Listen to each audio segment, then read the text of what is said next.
écoutez, à l'aise, sévère, que mot à mot il ait besoin qu'on pèse. Je brûle de les voir. Et l'on s'en meurt chez nous. C'est son charme pour moi, qu'est-ce qui part de vous? C'est mais une douceur à nul autre pareil. Ce sont repas friands qu'on donne à mon Ne oreille. faites pas languir de cyprès sans désir. Dépêchez. Faites tôt et hâtez nos plaisirs. À votre impatience, offrez votre épigramme. Hélas, c'est un enfant tout nouveau-né, madame.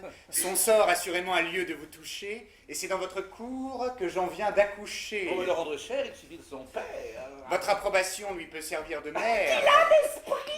Voilà. Pourquoi donc fuyez-vous? C'est de peur de troubler un entretien si doux. Approchez.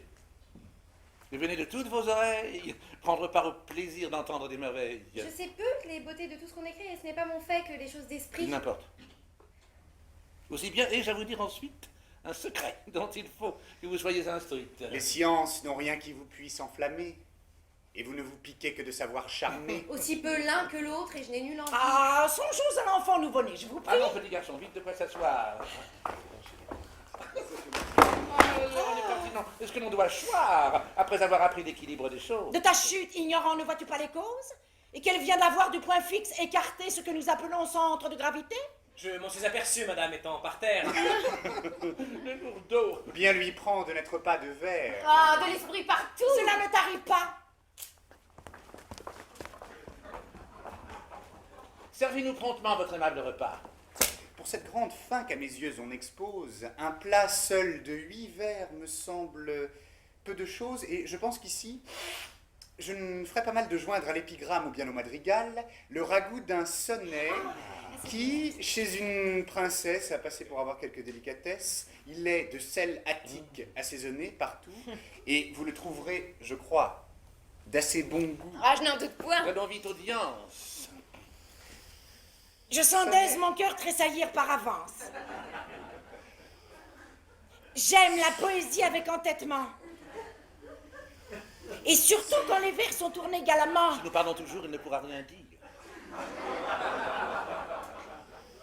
Silence, ma nièce! Laissez-le donc lire.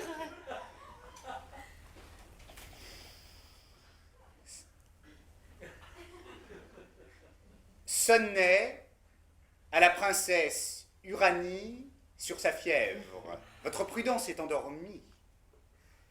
De traiter magnifiquement et de loger superbement votre plus cruel ennemi. Oh, le joli début! Il a le tour galant. Lui seul des vers aisés possède le talent. À prudence endormie, il faut rendre les armes. Loger son ennemi est pour moi plein de charme. J'aime superbement et magnifiquement. Ces deux adverbes joints font admirablement. Prêtons l'oreille au reste. Votre prudence est endormie de traiter magnifiquement et de loger superbement votre plus cruel ennemi. Prudence endormie. Loger son ennemi. Superbement et magnifiquement. Faites-la sortir, quoi qu'on dit, de votre riche appartement où cette ingrate insolemment attaque votre belle vie. Oh, tout doux, laissez-moi de grâce respirer. Donnez-nous, s'il vous plaît, le loisir On d'admirer. se sent dans ces vers jusqu'au fond de l'âme couler, je sais quoi, qui fait que l'on se pâme. Faites-la sortir, quoi qu'on dit, de votre riche appartement. Que riche appartement, elle a joliment dit, et que la métaphore est mise avec esprit. Faites-la sortir, quoi qu'on dit. Ah, que ce quoi qu'on dit est d'un goût admirable. C'est à mon sentiment un endroit impayable. De quoi qu'on dit aussi, mon cœur est amoureux. Je suis de votre avis, quoi qu'on dit est heureux. Je voudrais l'avoir fait. Il vaut toute une Mais pièce. on comprend-on bien comme moi la finesse? Oh! Faites-la sortir, quoi qu'on dit. Que de la fièvre, on prenne ici des intérêts. N'ayez donc l'égard, moquez-vous des caquets. Faites-la sortir, quoi qu'on dit. Quoi qu'on dit. Ce quoi qu'on... Non, ce quoi qu'on dit. On dit beaucoup plus qu'il ne semble. Alors, je sais pas pour moi si chacun me ressemble, mais j'entends là-dessous 1 million de mots. Il est vrai qu'il dit plus de choses qu'il n'est gros. Bon, quand vous avez fait ce charmant quoi qu'on dit, avez-vous senti, vous, toute son énergie? Songez-vous bien alors à tout ce qu'il nous dit, et pensiez-vous vous-même y mettre tant d'esprit? J'ai fort aussi l'ingrate dans la tête. Cette ingrate de fièvre, injuste, malhonnête, qui traite mal les gens qui la logent chez eux. Enfin, les quatrains sont admirables tous deux. Venons-en promptement au tiercé, je vous prie. Oh, s'il vous plaît, encore une fois, quoi qu'on dit. Faites-la sortir. Quoi qu'on dit. Quoi qu'on dit. De votre riche appartement, Riche appartement. où cette ingrate insolemment C'est un gras de fièvre. attaque votre belle vie. Votre belle vie. Quoi, sans respecter votre rang, elle se prend à votre sang? Et nuit et jour, vous faites outrage? Si vous la conduisez au bain sans la marchander davantage, noyez-la de vos propres mains.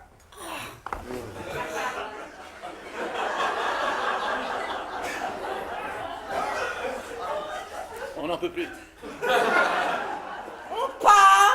Je meurs de plaisir. De mille doux frissons, vous vous sentez saisir. Si vous la conduisez au bain. Sans la marchander davantage. Noyez-la de vos propres mains, là, noyez-la dans les bains. Chaque pas dans vos verres rencontre très charmant. Partout on s'y promène avec ravissement. On ne saurait marcher que sur de belles choses. C'est son petit chemin tout parsemé de roses. Le sonnet dont vous semble... Admirable, nouveau. Personne jamais n'a rien fait de beau. Quoi? Sans émotion pendant cette lecture? Vous faites là, ma nièce, une étrange figure. Chacun fait ici-bas la figure qu'il peut, ma tante. Et bel esprit, il ne l'est pas qui veut. Peut-être que mes vers importunent madame. Point, je n'écoute pas. Voyons l'épigramme. Sur un carrosse de couleur amarante, donné à une dame de ses amies. Ces titres ont toujours quelque chose de rare. À 100 beaux traits d'esprit, leur nouveauté prépare. L'amour si chèrement m'a vendu son lien, qu'il m'en coûte déjà la moitié de mon bien. Et quand tu vois ce beau carrosse où t'endors, se relève en bosse, qu'il étonne tout le pays, et fait pompeusement triompher Malaïs. Oh, Malaïs, voilà de l'érudition. L'enveloppe est gelée et vaut 1 million. Quand tu vois ce beau carrosse où t'endors, se relève en bosse, qu'il étonne tout le pays, et fait pompeusement triompher Malaïs, ne dis plus qu'il est amarante, dis plutôt qu'il est de ma rente.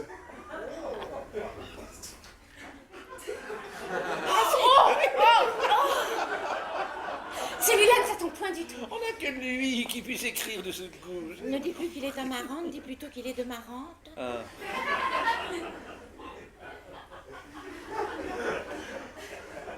Voilà qui se décline, marante de marante à marante.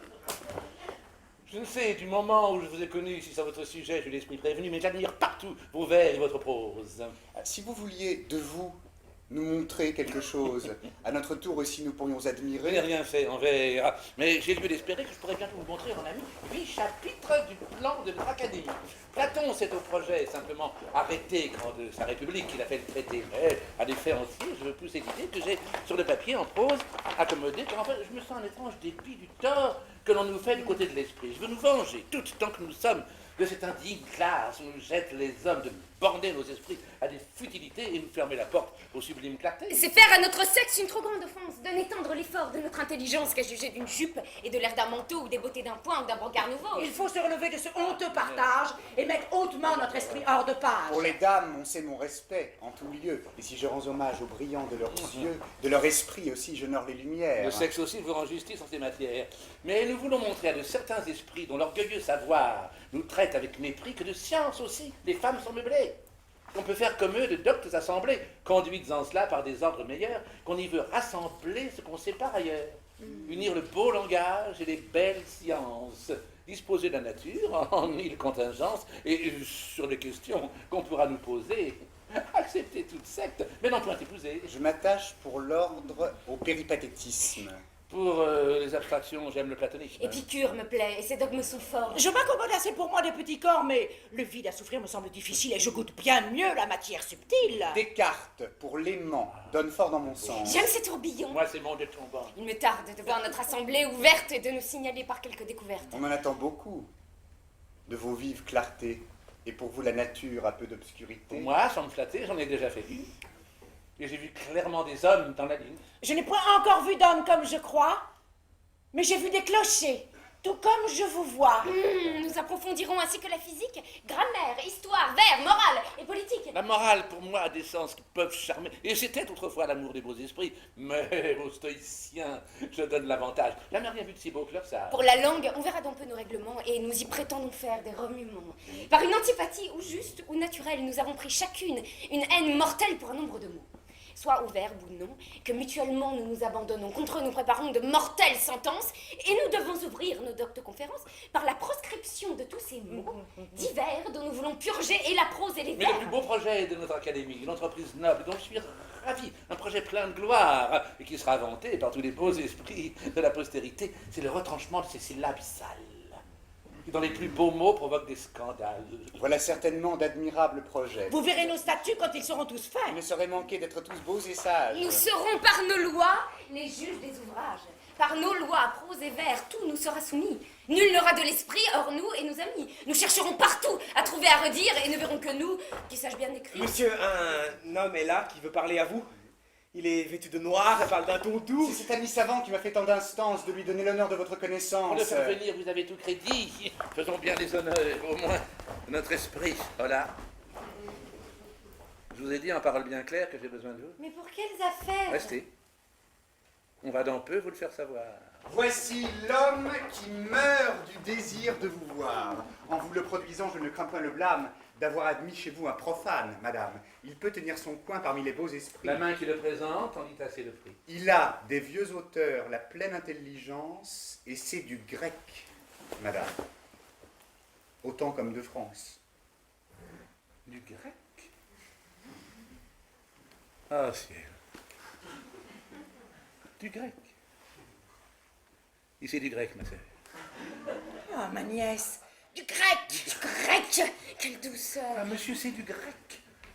Ah, permettez de grâce que pour l'amour du grec, monsieur, on vous embrasse.